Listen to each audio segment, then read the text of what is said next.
अब्बा हुजूर जो हैं उनका होगा ना, खबरदार किसी ने मुज़ाकरात की बात की 14 मई अपनी तरफ से ये सब इसको डिसोन करेगा इमरान खान एक सेकंड से पहले। इनमें किसी एक शख्स में कैपेसिटी नहीं है कि कोई फैसला कर सके या कोई ऐलान कर सके, इसलिए नेवर टेक देम सीरियसली। इन सबको अपनी औकात का पता होना चाहिए कि उनकी एक टके की औकात नहीं है जनाब खान साहब के सामने, जो मर्जी वो फैसला करें।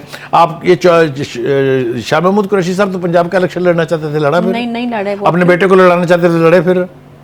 क्यों खान साहब ने मना कर दिया? जाहिर है। बिलावल साहब जो हैं वो ये कह रहे हैं कि जी बैक डोर से 1 यूनिट कायम करने की कोशिश हो रही है, बड़ा खौफनाक चार्ज है। आपको याद है कि अयूब खान साहब ने 1 यूनिट बनाया था क्योंकि वो मुतलकुल अनान बादशाह बनना चाहते थे, तमाम इख्तियारात उनके पास हो। एक आदमी में जब इख्तियारात की कंसंट्रेशन हो तो उसको ही 1 यूनिट कहते हैं, उसको ही डिक्टेटरशिप कहते हैं, उसको ही 1 मैन रूल कहते हैं, उसको ही शहनशाहियत कहते हैं, उसको ही बादशाहत कहते हैं। ये दोनों एक ही जैसी बात है ना, जो वही मैंने कहा ना कि इसके ये मुख्तलिफ नाम है।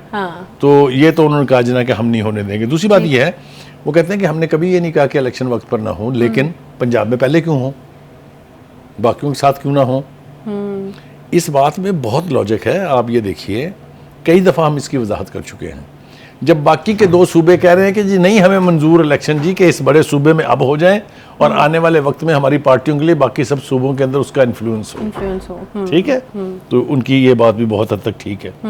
दूसरी बात, और बिलावल ने भी यही कहा कि पंजाब में इलेक्शन पहले हुए तो नताइज दूसरे सूबों के ऊपर कायम असरअंदाज होता है, वो असरअंदाज हो गए। ठीक है। फिर एक और उन्होंने बड़ी बारीक बात की, उसने कहा सिर्फ 3 लोगों को 14 मई को इलेक्शन होता नजर आ रहा है। अब 3 लोग कौन है वो तो आप देख लें। आपके सामने एक तो चीफ जस्टिस साहब हो गए, दूसरे इमरान खान साहब हो गए, तीसरा मैं और आप मिलकर ढूंढते हैं। जबकि बाकी लोग 14 मई को पंजाब में इलेक्शन होते नहीं देख रहे।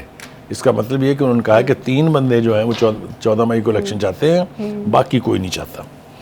वो कह रहे हैं कि अदालत में आजकल जो कुछ हो रहा है वो बहुत अफसोसनाक है, क्योंकि जो पुरानी रवायात हैं वो उसका उमलियामेट हो रही हैं। उन्होंने फिर एक और भी तो बड़ा तकलीफ दे हवाला दिया। उसने कहा जी तारीख ने जुल्फ़िकार अली भुट्टो के ख़िलाफ़ फ़ैसला सुनाने वाले जजेस के ख़िलाफ़ भी फ़ैसला दे दिया है।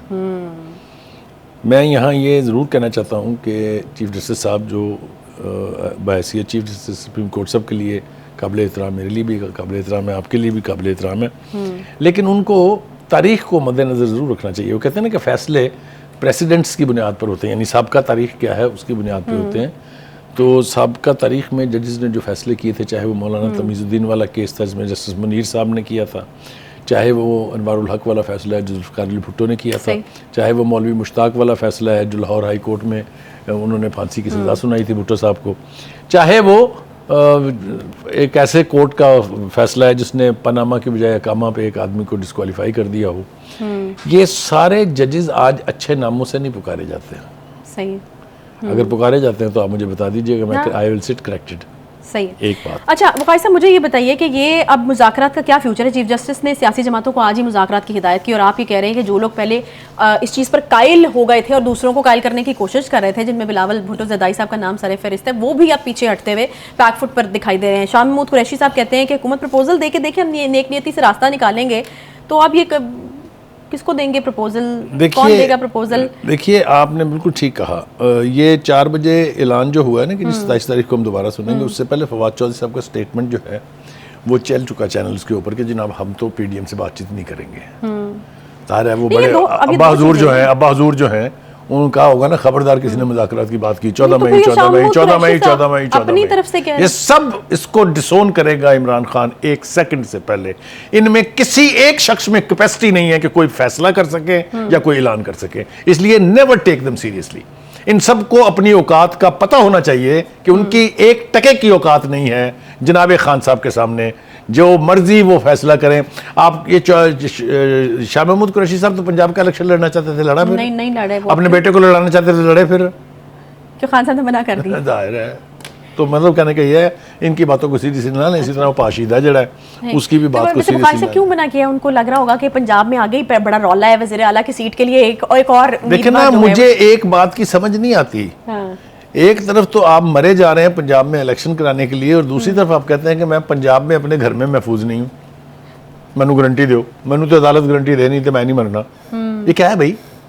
यानी आप ये कह रहे हैं कि उनको खुद भी इस चीज़ का इदराक होना चाहिए कि सिक्योरिटी थ्रेट अगर मुझे है घर में बैठे तो हैविंग security सेड का दैट, आज मसला है। मौलाना फजलुर रहमान ने भी कहा कि उन्हें तो जजों को ना ये पता है कि बॉर्डरों पे क्या हो रहा है, ना उन्हें ये इदराक है कि सिक्योरिटी के क्या चैलेंजेस हैं। आपको पता है ना, हमने अपने प्रोग्रामों में इसकी बात की हुई है। डिफेंस सेक्रेटरी आए थे, उन्होंने भी ये सूरत वाज़ा करने की कोशिश की। उससे पहले इंटेलिजेंस एजेंसीज के चीफ मिले, उन्होंने भी ये बात बावर कराने की कोशिश की। और मेरी एक पीटीआई के हजरत से बात हुई, मैंने उनको कहा, मैंने कहा आप मान क्यों नहीं लेते कि 14 मई को इलेक्शन इन एनी केस नहीं हो सकते, हो ही नहीं सकते। तो उन्होंने कहा नहीं, मानना नहीं है ना। अहम बात ये है, आपने बहुत अहम तरफ इशारा किया है, इसकी थोड़ी सी मेरे ख्याल से हम वजाहत कर देंगे। एक इलेक्शन का माहौल होता है जिसको इलेक्शन फीवर कहते हैं। जिस सूबे में इलेक्शन होने हों, जिस शहर में इलेक्शन होने हों, वहाँ नजर आना शुरू हो जाता है, बुखार चढ़ना शुरू हो जाता है, बैनर लग जाते हैं, बड़ी बड़ी होर्डिंग्स लग जाती हैं, एक्टिविटीज इतनी नजर आती हैं, पजारोज और लैंड क्रूजर्स और इधर से उधर भाग रही हैं। उस तरह की कोई चीज़ अभी तक नहीं है, सवाए जमान पार्क के सामने जो लोग बैठे हुए हैं उनके, और कोई रौनक शहर में नहीं। एक बात। दूसरी बात यह है कि एक अहम ऐलान आज किया है, हमने उसकी तरफ तवज्जो नहीं दी है। पाकिस्तान मुस्लिम लीग नून ने फैसला किया है कि हम टिकट जारी नहीं। इसका मतलब यह है कि they give a damn to 14 May election. ठीक है, यही आल पीपल्स पार्टी का भी है, क्योंकि डेटें गुजरती जा रही हैं, जो इलेक्शन का शेड्यूल है उसके मुताबिक डेटें तो जा रही हैं। सही। तो जब दो बड़ी मेन स्ट्रीम पार्टीज जो पंजाब के अंदर जिनके होल्ड हैं, जिनका वोट बैंक है, उन्होंने एक्टिविटी ही शुरू नहीं की है, तो कौन सा इलेक्शन होने जा रहा है जी? 14 मई को बीच में से 5 दिन ये ईद के निकाल दें, बिला मुकाबला जीतने की कोशिश है उनकी। मुकाबला जीत के फिर वो कौन सा इलेक्शन होता है, वो तो खैर हम बाद में बात करेंगे भी कश्मीर के हवाले से। लेकिन ये दो बड़े स्टॉलवर्ड्स के स्टेटमेंट्स, अदालत में होने वाली जो एक्टिविटी है सारी, ये परेशान कुन तो अपनी जगह है ही, क्योंकि कोई नतीजा नहीं निकल रहा इसके अंदर।